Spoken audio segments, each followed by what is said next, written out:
ഇന്നത്തെ ദിവസത്തെ ഏറ്റവും പ്രധാനപ്പെട്ട വിഷയമായിരുന്നു ഈ വണ്ടിക്കടത്തുമായി ബന്ധപ്പെട്ടുള്ള കാര്യങ്ങൾ. നമുക്കറിയാം എത്രത്തോളം തെരച്ചിലുകളാണ്, എത്രത്തോളം മണിക്കൂറുകൾ എടുത്താണ് ഇന്ന് ആ തെരച്ചിലുകളൊക്കെ കസ്റ്റംസ് പൂർത്തിയാക്കിയത് എന്നൊക്കെ നമ്മൾ വൈകുന്നേരം വരെ കണ്ടുകൊണ്ടിരിക്കുകയായിരുന്നു. അതിലേക്കാണ് ആദ്യം കടക്കുന്നത്. 2022 ഹിമാചൽ പ്രദേശിലെ ഒരു വാഹന ഏജന്റ് ഡൽഹിയിലെ ഒരു കാർ വിൽപ്പനക്കാരന് ടൊയോട്ടോ പ്രാഡോ കാർ വിറ്റതിന്റെ രേഖ കസ്റ്റംസ് ഉദ്യോഗസ്ഥരുടെ ശ്രദ്ധയിൽപ്പെടുന്നത്. വെറും 1 ലക്ഷം രൂപയ്ക്ക് കിട്ടുന്ന ഈ വാഹനങ്ങൾ എവിടേക്ക് പോകുന്നു എന്ന അന്വേഷണം അവിടെയാണ് തുടങ്ങുന്നത്. ആ അന്വേഷണം അധികൃതരെ എത്തിച്ചത് കേരളം അടക്കമുള്ള സംസ്ഥാനങ്ങളിലാണ്. കസ്റ്റംസും കേന്ദ്ര ഇന്റലിജൻസ് ഉദ്യോഗസ്ഥരും നടത്തുന്ന ഈ ഓപ്പറേഷന് നുംകോർ എന്ന് പേരുവിട്ടു. നുംകോർ എന്ന വാക്കിന്റെ അർത്ഥം ഭൂട്ടാനീസ് ഭാഷയിൽ വാഹനം എന്നാണ്. അങ്ങനെയാണ് ഈ ഭൂട്ടാനിൽ നിന്ന് വാഹനങ്ങൾ കേരളത്തിലേക്ക് എത്തുന്നത്, സ്ഥിരമാവുന്നത്, ഇല്ലെങ്കിൽ തുടർക്കഥയാവുന്നത്. അതിനുശേഷമാണ് ഈ ഓപ്പറേഷനിലേക്ക് കേന്ദ്രം കടന്നിരിക്കുന്നത്. നമുക്ക് നോക്കാം എങ്ങനെയാണ് കേരളത്തിൽ നിന്ന് വാഹനങ്ങൾ ഇന്ത്യയിലേക്ക് എത്തുന്നത്, ഇന്ത്യയിലേക്ക് പ്രധാനമായിട്ട് കേരളത്തിലേക്ക് എത്തുന്നത് എന്നുള്ള വിവരങ്ങളാണ് നമ്മൾ ആദ്യം പരിശോധിക്കുന്നത്. ഭൂട്ടാൻ വണ്ടി വരുന്ന വഴി, അതായത് അതിൽ ഏറ്റവും പ്രധാനപ്പെട്ടത് അവിടെ നിന്ന് വാഹനം ലഭിക്കുക എന്നുള്ളതാണ്. നമുക്കറിയാം ഭൂട്ടാൻ പട്ടാളത്തിലെ ഉദ്യോഗസ്ഥർ ഉപയോഗിച്ചിരുന്ന വാഹനങ്ങളാണ് ഇതിനായി ഉപയോഗിക്കുന്നത്. അവരുപയോഗിച്ചിരുന്ന വലിയ കോസ്റ്റ്ലി ആയിട്ടുള്ള വാഹനങ്ങളാണ് ഇതിന് ഉപയോഗിക്കുന്നത്. ആ വാഹനങ്ങൾ ലേലത്തിൽ നിന്ന് കുറഞ്ഞ വിലയ്ക്ക് വാങ്ങുകയാണ് ഈ ഏജൻസ് ചെയ്യുന്നത്.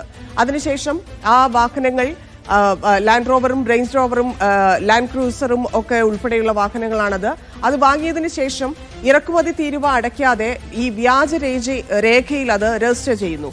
അതിനുശേഷമാണ് അത് റോഡിലേക്ക് ഇറങ്ങുന്നത്. അതായത് അവിടെ കൂടുതലും ഷിംല റൂറലിലാണ് അത് രജിസ്റ്റർ ചെയ്തത്. ഹിമാചൽ പ്രദേശിന്റെ HP52 എന്ന നമ്പറിലാണ് ഈ വാഹനം രജിസ്റ്റർ ചെയ്യുന്നത്. നമ്മൾ ഈ വാഹനങ്ങൾ കണ്ടിട്ടുണ്ട് നമ്മുടെ നിരത്തുകളിലൊക്കെ ഈ നമ്പറിൽ തുടങ്ങുന്നത്. അതിനുശേഷം രാജ്യത്തിന്റെ വിവിധ ഭാഗങ്ങളിലേക്ക് മറിച്ചു വിൽക്കുന്നു. അതാണ് ചെയ്തുകൊണ്ടിരിക്കുന്നത്. ഈ തരത്തിലാണ് അവിടെ നിന്ന് എങ്ങനെയാണ് കേരളത്തിലേക്ക് ഉൾപ്പെടെ ഈ വാഹനങ്ങൾ എത്തുന്നത് എന്നതിന്റെ ഒരു ചെറിയ രൂപം. കാരണം രാജ്യത്തിന്റെ പല ഭാഗത്തുമാണ് ഇത് മറിച്ചു വിൽപ്പന നടക്കുന്നത്. ഏതാണ്ട് 1 ലക്ഷത്തിന്റെ വാഹനം 10 ലക്ഷത്തിന് വിൽക്കുന്നു എന്നുള്ള വിവരങ്ങളാണ് നമുക്ക് ലഭിക്കുന്നത്. അത്രയ്ക്ക് വലിയ ലാഭമാണ് അതിൽ ഉണ്ടാക്കിക്കൊണ്ടിരിക്കുന്നത് ഈ ഏജൻസി എന്നാണ് മനസ്സിലാക്കുന്നത്.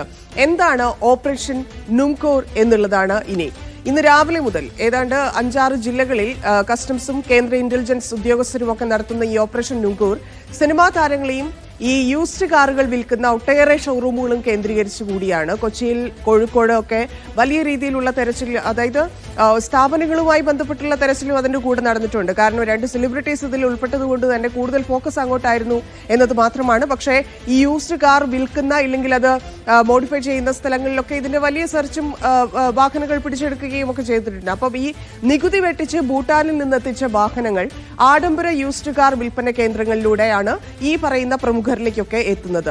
അങ്ങനെയാണ് കസ്റ്റംസിന് ലഭിച്ചിരുന്ന വിവരവും. ഏതാണ്ട് 200-നടുത്ത് വാഹനങ്ങൾ ഇങ്ങനെ ഈ ഹിമാചൽ പ്രദേശിലും അവിടെ നിന്ന് വിവിധ സംസ്ഥാനങ്ങളിലേക്കുമൊക്കെ എത്തിച്ചതിന്റെ രേഖകളും കസ്റ്റംസിന്റെ കയ്യിലുണ്ട്. ഇതിൽ 20ഓളം വാഹനങ്ങളാണ് കേരളത്തിലേക്ക് എത്തിയതെന്നാണ് വിവരം. അവ വാങ്ങിയവരുടെ പട്ടികയും കസ്റ്റംസ് തയ്യാറാക്കിയിരുന്നു എന്നാണ് വിവരം. അതനുസരിച്ച് കോട്ടയത്ത്, കൊച്ചിയിൽ, കോഴിക്കോട്, കൊല്ലത്ത് ഇവിടേക്കാണ് പ്രധാനമായിട്ടുള്ള തെരച്ചിലുകൾ ഇന്ന് നടന്നത്. ഈ വാഹനങ്ങൾ ഇവിടെയെല്ലാം ഓടുന്നുണ്ടായിരുന്നു. ഇപ്പോൾ അവരുടെ പിടിയിലായിട്ടുണ്ട്. എന്തായാലും വിപണിയിൽ ഏതാണ്ട് 1 കോടി രൂപ വരെ വിലയുള്ള ഒരുപാട് കാറുകളാണ് ഈ പകുതി വിലയ്ക്ക് പലരും സ്വന്തമാക്കിയിരിക്കുന്നത് എന്നാണ് മനസ്സിലാക്കാൻ സാധിക്കുന്നത്. ഇന്നിപ്പോൾ വൈകിട്ട് കസ്റ്റംസിന്റെ ഉദ്യോഗസ്ഥന്റെ വാർത്താ സമ്മേളനത്തിലും അത് വ്യക്തമായി. മറ്റൊന്ന്, പിടി വീണാൽ എന്താണ് ശിക്ഷ എന്നുള്ളതാണ്. പിടി വീണ് കഴിഞ്ഞിട്ടുണ്ടെങ്കിൽ, ഇപ്പോൾ ഓൾറെഡി പിടി വീണ് കഴിഞ്ഞു നിരവധി ആളുകൾക്ക്. ഇപ്പം നമുക്ക് ദുൽഖറിന്റെയും പൃഥ്വിരാജിന്റെയും കാര്യങ്ങൾക്ക് അപ്പുറത്തേക്ക് നിരവധി ബിസിനസ്സുകാരുണ്ട്. ഇതുമായി ബന്ധപ്പെട്ടുള്ള നിരവധി ആളുകളിലേക്ക്, ഇല്ലെങ്കിൽ ഈ പറയുന്ന ഓട്ടോമൊബൈൽ സ്ഥാപനങ്ങളിലേക്കൊക്കെ പിടി വീണിട്ടുണ്ട് എന്നാണ് മനസ്സിലാക്കുന്നത്. അപ്പോൾ ഈ ഓപ്പറേഷൻ നുംകോർ പരിശോധനയിൽ കേരളത്തിൽ 36 വാഹനം പിടിച്ചുവെന്നാണ് കസ്റ്റംസ് കമ്മീഷണർ ടിജു തോമസ് നേരത്തെ വാർത്താ സമ്മേളനത്തിൽ പറഞ്ഞത്. ഈ സിനിമാ താരങ്ങളായിട്ടുള്ള പൃഥ്വിരാജ് സുകുമാരൻ, ദുൽഖർ സൽമാൻ, ഒപ്പം മറ്റൊരു താരം കൂടിയുണ്ട്. അപ്പം ഇവരുടെ വാഹനങ്ങൾ ഉപയോഗിക്കുന്ന കാര്യം കസ്റ്റംസ് നേരത്തെ തന്നെ മനസ്സിലാക്കിയതാണെന്നാണ് പറയുന്നത്. കാരണം ഇവരിത് ഉപയോഗിക്കുന്നുണ്ട് എന്നുള്ളത് പല വഴികളുണ്ടല്ലോ. കസ്റ്റംസിനെ സംബന്ധിച്ച് ഇതൊക്കെ അറിയാൻ സാധിക്കും. കാരണം ഈ HP രജിസ്ട്രേഷനിലുള്ള വാഹനങ്ങളാകുമ്പോൾ സ്വാഭാവികമായിട്ടുള്ള ഒരു ശ്രദ്ധ കൂടുതൽ വരുന്നതാണ്. അപ്പോൾ അവരുടെ കളക്ഷനിൽ ഇത് നേരത്തെ ഉണ്ട് എന്ന് മനസ്സിലാക്കിയിരുന്നു. അത് അങ്ങനെ അവരിലേക്ക് എത്തി എന്നുള്ളതായിരുന്നു കസ്റ്റംസിന് കണ്ടെത്തേണ്ടിയിരുന്നത്. ഇവർക്ക് ഈ വാഹനം വിറ്റ ഏജന്റുമാർ അടക്കമുള്ള വിവരങ്ങളും അവർക്ക് ലഭ്യമായിട്ടുണ്ട്. പക്ഷേ അതിന്റെ ഒരു പാത്തും ഇല്ലെങ്കിൽ അതെങ്ങനെയാണ് നികുതി വെട്ടിപ്പ് നടത്തിയിരിക്കുന്നത്, എത്ര വെട്ടിപ്പ് നടത്തിയിട്ടുണ്ട്, അത് പൃഥ്വിരാജിനും മറ്റ് ഇപ്പൊ പിടിയിലായിരിക്കുന്ന ആളുകൾക്കുമൊക്കെ അറിയാമോ എന്നൊക്കെയുള്ള കാര്യങ്ങളാണ് ഇപ്പോൾ അന്വേഷിച്ചുകൊണ്ടിരിക്കുന്നത്. അപ്പോൾ ഇത്തരത്തിൽ ഈ നികുതി അടയ്ക്കാതെ എത്തിച്ച കാറുകൾ പിടിച്ചെടുക്കുമെന്ന് കസ്റ്റംസ് അധികൃതർ നേരത്തെ വ്യക്തമാക്കിയിരുന്നു. ഇപ്പൊ പിടിച്ചെടുത്തിരിക്കുന്ന ഈ വാഹനങ്ങളുടെ ഉടമകൾ ഇനി നേരിട്ട് ഹാജരാകണമെന്നും ഇതിനൊരു പിഴയുണ്ട്, ആ പിഴയടച്ച് കേസ് തീർക്കാൻ കഴിയില്ല എന്നുമാണ് നമുക്കറിയാൻ സാധിക്കുന്നത്. ഇപ്പൊ നേരത്തെ പറഞ്ഞതുപോലെ ദുൽഖർ സൽമാനും അമിത് ചക്കാലക്കലും ഉൾപ്പെടെയുള്ളവർക്കൊക്കെ നോട്ടീസ് നൽകിയിട്ടുണ്ട് എന്നാണ് കസ്റ്റംസ് കമ്മീഷണർ പറഞ്ഞത്. അത് ഇതിന്റെ തുടർ നടപടികളിലേക്ക് കടക്കാൻ വേണ്ടിയാണ്. ആ നോട്ടീസ് നൽകിയതനുസരിച്ച് ഇവർ ഹാജരാവുകയും ഇവർക്ക് എങ്ങനെയാണ് ഇത് ലഭ്യമായത്, ഇല്ലെങ്കിൽ ഇതിന്റെ രേഖകൾ മുഴുവനായി ഇവർ ഹാജരാക്കേണ്ടതുണ്ട്. ഒരുപക്ഷെ ഇവർക്ക് ഇതിനെക്കുറിച്ച് അറിയില്ലായിരിക്കും, ചിലപ്പോൾ അറിയാമായിരിക്കും. ഇനി അറിയില്ലെങ്കിൽ എവിടെ നിന്ന് ഇവർക്ക് വാങ്ങി, അതായത് ഇവർക്ക് ഡയറക്റ്റ് കണക്ഷൻ ആരുമായിട്ടാണോ അവരെ ആയിരിക്കും പിന്നീട് ചോദ്യം ചെയ്യുക. അതപ്പം അതൊരു കണ്ണിയാണെങ്കിൽ, അതൊരു ശൃംഖലയായിട്ട് അങ്ങനെ തുടരുകയാണെങ്കിൽ എത്ര പേരെ ഇനി പിടിച്ച് ചോദ്യം ചെയ്യേണ്ടതുണ്ട്, ഇല്ലെങ്കിൽ ഈ വെട്ടിപ്പ് നടത്തിയ ആളുകൾക്ക് ഇനി എന്ത് നടപടി എന്നൊക്കെയുള്ളതാണ് ഏവരും ഉറ്റുനോക്കുന്ന കാര്യം. എന്തായാലും ഇത് നിയമവിരുദ്ധമാണ്. ഇത് നിയമവിരുദ്ധം എന്ന് ബോധ്യപ്പെട്ടുകൊണ്ടാണ് ഈ 36 വാഹനങ്ങളും പിടിച്ചെടുത്തത് എന്നാണ് കസ്റ്റംസ് പറയുന്നത്. അങ്ങനെയാണ്, അതായത് ഇതിലെ ശിക്ഷയിലേക്ക് കടക്കുന്നതിന് ഇത്രയും പടികളുണ്ട് എന്നാണ് മനസ്സിലാക്കുന്നത്. മറ്റൊന്ന്, ഇതിൽ ഇന്നിപ്പോൾ ആ കസ്റ്റംസ് ഓഫീസർ പറഞ്ഞൊരു കാര്യം രാജ്യസുരക്ഷയ്ക്ക് ഭീഷണിയോ എന്നുള്ള, ഇല്ലെങ്കിൽ ഭീഷണിയാണ് എന്നുള്ളൊരു കാര്യമാണ്. അതെങ്ങനെയാണ് ഭീഷണിയാവുന്നത് എന്ന് പലർക്കും പല സംശയങ്ങളും ഉണ്ടാകും. മാത്രമല്ല, ഇതിപ്പോൾ കേന്ദ്ര ഏജൻസി എന്തുകൊണ്ട് ഇവിടെ വന്ന് ഇത് തെരച്ചിൽ നടത്തുന്നു, ഇല്ലെങ്കിൽ ഇത്തരത്തിലൊരു റെയ്ഡിന്റെ ആവശ്യമുണ്ടായിരുന്നോ, 7-8 മണിക്കൂറുകളോളം നീണ്ടു നിൽക്കുന്ന ഒരു പരിശോധനയുടെ കാര്യം എന്തായിരുന്നു, ഈ വാഹനവും ഇല്ലെങ്കിൽ അതിന്റെ ഡോക്യുമെന്റ്സും ആവശ്യപ്പെട്ടാൽ അവിടെ എത്തിക്കില്ലായിരുന്നു എന്നൊക്കെ പല സംശയങ്ങളുമുണ്ട്. ഈ പ്രഹസനം എന്നൊക്കെ പറഞ്ഞുകൊണ്ട് ആളുകൾ പലരും സംസാരിക്കുന്നുണ്ട്. കാരണം ഇതിന്റെ ആവശ്യം കേന്ദ്ര ഏജൻസിക്ക് ഉണ്ടായിരുന്നോ എന്നൊരു ചോദ്യമുണ്ട്. കാരണം ED ഒക്കെ ഇവിടെ വന്ന് കാണിച്ചു പോകുന്ന കാര്യങ്ങൾ നമുക്കൊക്കെ അറിയാവുന്നതുകൊണ്ട് കസ്റ്റംസ് എന്ത് കാര്യമാണ് കാണിക്കുന്നത്, എന്താണ് ലക്ഷ്യം വെക്കുന്നത് എന്നൊക്കെയുള്ള പല സംശയങ്ങളും പലർക്കും തോന്നിയിട്ടുണ്ട് ഇവരുടെ ഇന്നത്തെ പരിപാടികളിലൊക്കെ. അപ്പം രാജ്യസുരക്ഷയ്ക്ക് ഭീഷണിയാണ് ഇത്തരം നീക്കങ്ങൾ എന്നൊക്കെയാണ് ഇന്നിപ്പോൾ ടിജു തോമസ് പറഞ്ഞത്. പക്ഷേ മറ്റൊന്നുകൂടി അദ്ദേഹം കൂട്ടി പറയുന്നത് ഈ പരിവാഹന്റെ വെബ്സൈറ്റിലൊക്കെ കൃത്രിമം കാണിച്ചിട്ടുണ്ട് എന്ന് പറയുന്നു. അപ്പൊ രാജ്യസുരക്ഷയ്ക്ക് ഭീഷണിയായിട്ടുള്ളൊരു നീക്കം നടത്തി, അതായത് ഇത് ബിസിനസ് മാത്രമാണെന്ന് ആർക്കും മനസ്സിലാവുന്ന കാര്യമാണ്. ഇതിൽ രാജ്യസുരക്ഷയുമായിട്ട് എങ്ങനെയാണ് കണക്ട് ചെയ്യുന്നത് എന്നുള്ളതിൽ വലിയ സംശയം വരും. കാരണം നിയമവിരുദ്ധമായിട്ടാണ് ഈ വാഹനങ്ങളുടെ വിൽപ്പന നടക്കുന്നത്. അതിൽ GSTയുടെ വെട്ടിപ്പ് കണ്ടെത്തിയിട്ടുണ്ട്. ഇതിൽ പലതിനും ഇൻഷുറൻസോ ഫിറ്റ്നസ് സർട്ടിഫിക്കറ്റോ ഇല്ല എന്നൊക്കെയുള്ള കണ്ടെത്തലുണ്ട്.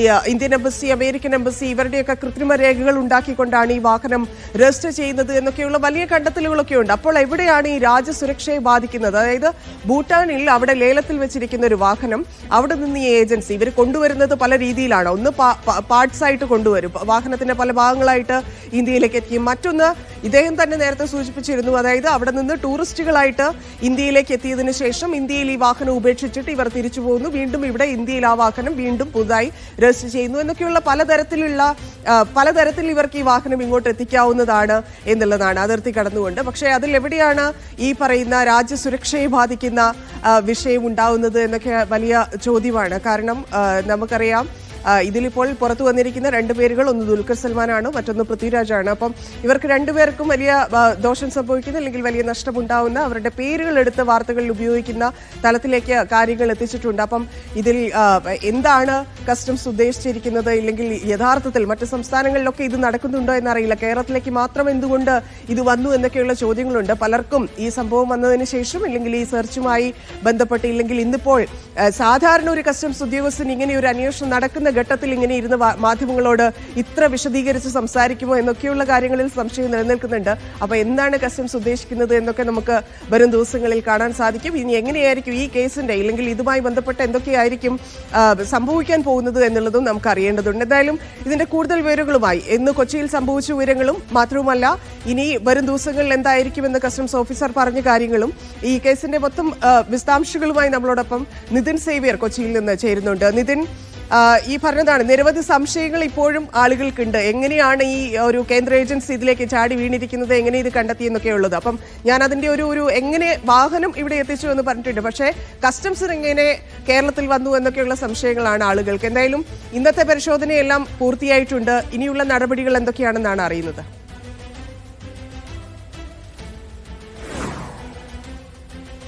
ഇന്ന് രാവിലെ 9 മണിയോടെയാണ് ഇത്തരത്തിലൊരു വാർത്ത പുറത്തേക്ക് വരുന്നത്. അതായത് നടന്മാരായ പൃഥ്വിരാജിന്റെയും ദുൽഖർ സൽമാന്റെയും അമിത് ചക്കാലക്കലിന്റെയും ഒക്കെ വീട്ടിൽ ഇത്തരത്തിൽ കസ്റ്റംസ് പരിശോധന നടത്തുമെന്ന്. പിന്നീട് കസ്റ്റംസിൽ നിന്ന് ലഭിക്കുന്ന വിവരം അനുസരിച്ച് ഭൂട്ടാനിൽ നിന്നും കടത്തിക്കൊണ്ടുവന്ന കസ്റ്റംസിന്റെ നികുതി പിരിവ് അടയ്ക്കാതെ കടത്തിക്കൊണ്ടുവന്ന വാഹനങ്ങളാണ് ഇവർ പിന്നീട് വാങ്ങിച്ചത്. അതായത് ഹിമാചൽ പ്രദേശിലെ ഷിംല അല്ലെങ്കിൽ ഉത്തർപ്രദേശ് പോലുള്ള സംസ്ഥാനങ്ങളിൽ എത്തിച്ച് അവിടെ രജിസ്റ്റർ ചെയ്ത ശേഷം പിന്നീട് ഇത് മറിച്ചു വിൽക്കുകയായിരുന്നു എന്നാണ് ഇവർക്ക് കസ്റ്റംസ് കണ്ടെത്തിയിട്ടുള്ളത്. 10 ലക്ഷം രൂപയ്ക്കും മറ്റും ഭൂട്ടാനിൽ നിന്നും വാങ്ങുന്ന വാഹനങ്ങൾ പിന്നീട് ഇന്ത്യയിൽ എത്തിച്ച് 45-50 ലക്ഷം രൂപയ്ക്ക് വിൽക്കുന്നു എന്നാണ് കസ്റ്റംസിന്റെ കണ്ടെത്തൽ. ഈ പരാതി നേരത്തെ തന്നെ കേന്ദ്ര രഹസ്യാന്വേഷണ വിഭാഗം ഇത്തരത്തിൽ കണ്ടെത്തൽ നടത്തിയിരുന്നു. ഈ കണ്ടെത്തലിനെ തുടർന്നാണ് ഇന്ന് സംസ്ഥാനത്തൊട്ടാകെ ഇത്തരത്തിൽ പരിശോധന നടത്തുന്നത്. കൊച്ചിയിലും വിവിധ സ്ഥലങ്ങളിൽ പരിശോധന നടത്തിയിരുന്നു. ഇന്ന് കേരളത്തിലൊട്ടാകെ നിലവിൽ കസ്റ്റംസ് കണ്ടെത്തിയതനുസരിച്ച് 150 മുതൽ 200 വരെ വാഹനങ്ങളാണ് ഇത്തരത്തിൽ കേരളത്തിൽ തന്നെ വിൽപ്പന നടത്തിയിട്ടുള്ളത്. അതിൽ 36 വാഹനങ്ങൾ ഇന്ന് കണ്ടുകെട്ടിയിട്ടുമുണ്ട്, കസ്റ്റംസ് കസ്റ്റഡിയിൽ എടുത്തിട്ടുമുണ്ട്. നിലവിൽ ദുൽഖർ സൽമാന്റെ 2 വാഹനങ്ങളാണ് കസ്റ്റഡിയിൽ എടുത്തിട്ടുള്ളത്. അതിലൊന്ന് ഫിറ്റ്നസ് ഇല്ലാത്തതിനാൽ ദുൽഖർ സൽമാന്റെ വീട്ടിൽ തന്നെ സൂക്ഷിച്ചിരിക്കുകയാണ്. പിന്നീട് അതിന് മറ്റൊരു വാഹനം ഉപയോഗിച്ച് കസ്റ്റംസിന്റെ ഓഫീസിലേക്ക് എത്തിക്കും. ഒരു വാഹനം ലാൻഡ് ക്രൂയിസ്, അത് വളരെ പഴയ മോഡൽ വിന്റേജ് ലാൻഡ് ക്രൂയിസ് വാഹനമാണ്. ഇത് കസ്റ്റംസിന്റെ ഓഫീസിലേക്ക് എത്തിച്ചിട്ടുണ്ട്. അമിത് ചക്കാലക്കലിന്റെ 8 വാഹനങ്ങൾ, അദ്ദേഹം നേരത്തെ പറഞ്ഞിരുന്നത് തന്റെ ഒരു വാഹനവും സുഹൃത്തിന്റെ ഒരു വാഹനവുമാണെന്നാണ്. പക്ഷേ അമിത് ചക്കാലക്കലിന്റെ 8 വാഹനങ്ങളാണ് നിലവിൽ കസ്റ്റഡിയിൽ എടുത്തിട്ടുള്ളത്. അതിൽ 2 എണ്ണം അമിത് ചക്കാലക്കലിന്റെ വീട്ടിൽ നിന്ന് തന്നെയാണ് കൊണ്ടുവന്നത്. ഒരു ലെക്സസും ഒരു ലാൻഡ് ക്രൂയിസർ 99 മോഡൽ ലാൻഡ് ക്രൂയിസും ഒരു വാഹനം ഒരു പ്രാഡോ, അത് അദ്ദേഹത്തിന്റെ ഗ്യാരേജിൽ നിന്നാണ് കൊണ്ടുവന്നത്. അദ്ദേഹത്തിന്റെ വർക്ക്ഷോപ്പിൽ 5 വാഹനങ്ങൾ കൂടി ഇനിയുമുണ്ട് എന്നാണ് കണ്ടെത്തിയിരിക്കുന്നത്. ഇതിന്റെ അടക്കം അമിത് ചക്കാലക്കലിനെ സമൻസ് നൽകി കസ്റ്റംസ് വിളിച്ചു വരികയും അദ്ദേഹത്തെ വിശദമായി തന്നെ ചോദ്യം ചെയ്യുകയും ചെയ്തിട്ടുണ്ട്. അദ്ദേഹം നേരത്തെ പറഞ്ഞിരുന്നത് ഇതിന്റെ രേഖകളടക്കം ഹാജരാക്കിയാൽ വാഹനം വിട്ടു നിൽക്കുമെന്നായിരുന്നു. പക്ഷേ ഈ അത്ര പെട്ടെന്ന് അമിത് ചക്കാലക്കലിന് വാഹനങ്ങൾ കൊണ്ടുപോകാൻ സാധിക്കില്ല എന്ന് തന്നെയാണ് നമ്മൾ കസ്റ്റംസിൽ നിന്ന് മനസ്സിലാക്കുന്നത്. ഇതിന്റെ രേഖകൾ കൃത്യമായി ഹാജരാക്കിയാൽ, പ്രത്യേകിച്ച് ഇതിൽ കേരളത്തിൽ വിറ്റഴിക്കപ്പെട്ടതിൽ കൂടുതൽ വാഹനങ്ങളും ആർമി വാഹനങ്ങളോ അല്ലെങ്കിൽ വിദേശ രാജ്യങ്ങളുടെ എംബസി വാഹനങ്ങളോ ഒക്കെയാണ്. അപ്പോൾ ഇത് പല ആളുകൾ വാങ്ങി പിന്നീട് ഇവരിലേക്ക് എത്തിയ വാഹനങ്ങളാണ്. അപ്പോൾ ഇതിന്റെ മുഴുവൻ രേഖകളും, ഈ വണ്ടി ആദ്യം രജിസ്റ്റർ ചെയ്തതിൽ മുതലുള്ള രേഖകൾ ഈ നിലവിലെ ഉടമസ്ഥർ ഹാജരാക്കേണ്ടി വരും. എങ്കിൽ മാത്രമേ ഇത്തരത്തിൽ ഈ വാഹനങ്ങൾ ഇവർക്ക് തിരിച്ചു നൽകൂ. നിലവിൽ ഈ പ്രധാനമായും ഈ തട്ടിപ്പിൽ നിലവിൽ ഈ വാഹനം വാങ്ങിയിരിക്കുന്ന സെലിബ്രിറ്റികളടക്കമുള്ളവർക്ക്, നിരവധി ആളുകൾ, ഈ നടന്മാരെ കൂടാതെ വ്യവസായികളും ഡോക്ടർമാരും കേന്ദ്ര സംസ്ഥാന പോലീസ് ഉദ്യോഗസ്ഥന്മാരും ഒക്കെ കേന്ദ്ര സംസ്ഥാന ഉദ്യോഗസ്ഥന്മാർ, സർക്കാർ ഉദ്യോഗസ്ഥന്മാരും ഒക്കെ ഇത്തരത്തിൽ വാഹനങ്ങൾ വാങ്ങിക്കൂട്ടിയിട്ടുണ്ടെന്ന് കസ്റ്റംസിന് വ്യക്തമായ ബോധ്യമുണ്ട്. അപ്പോൾ ഇവരിൽ നിന്നും എങ്ങനെയാണ് ഇവർക്ക് തട്ടിപ്പിൽ ഒരു പങ്കുണ്ടായിരുന്നോ അല്ലെങ്കിൽ ഇവർക്ക് ഏതെങ്കിലും ഘട്ടത്തിൽ അറിയാമായിരുന്നു എന്നൊക്കെ അവർ അന്വേഷിക്കുന്നുണ്ട്. പക്ഷേ അങ്ങനെ നിലവിൽ ഈ താരങ്ങൾ ഒരു കാര്യം കൂടി അതിനിടയ്ക്ക് ചോദിക്കട്ടെ. നമ്മളിപ്പോ വാർത്താ സമ്മേളനം നടത്തുമ്പോൾ കസ്റ്റംസ് ഉദ്യോഗസ്ഥൻ ഒരു ഫോൺ വന്നതിന് ശേഷം അദ്ദേഹം പിന്നെ സംസാരിക്കുന്നുണ്ടായിരുന്നില്ല. അപ്പം അതെന്താണെന്ന് മനസ്സിലായിട്ടുണ്ടോ? ആരാണ് വിളിച്ചത്? അങ്ങനെ ഒരു വാർത്താ സമ്മേളനം നടത്തിയതിന്റെ ഉദ്ദേശം? ദുൽഖർ സൽമാനോട് നേരിട്ട് ഹാജരായി മൊഴി നൽകണമെന്ന് ആവശ്യപ്പെട്ട സമൻസ് നാളെ തന്നെ നൽകും.